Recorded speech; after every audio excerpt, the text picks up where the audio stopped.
আসসালামু আলাইকুম, আশা করি সবাই ভালো আছেন। তো এখন যাচ্ছি হচ্ছে মাছ ডেলিভারি করতে। এখন যাচ্ছি হচ্ছে তারাস। তো এটা গতকালকে বলছিলাম আপনাদের।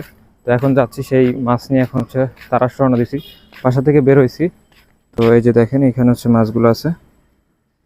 হ্যাঁ, এইখানে মাঝখানে এটা হচ্ছে বাচ্চাগুলো আছে, আর বাকিগুলো হচ্ছে এখানে 6 জোড়া আছে, ওখানে 5 জোড়া আছে।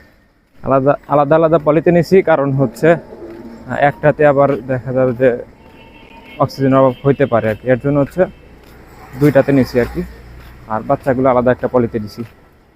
তো ওই যে এখন যাচ্ছি ডেলিভারি করতে। তারাস থেকে আরেকজন আসছে, উনি শুক্রবারে নিতে চাইছে 2 জন। তো আজকে নিলে হয়তো ভালো হইতো, কিন্তু আজকে নেবে না, যার কারণে আমার কিছু তারাস যাইতে হচ্ছে। যদি নিত আর কি, তাহলে হয়তো বা আজকেই দিয়ে দিতাম আর কি। তো এই যে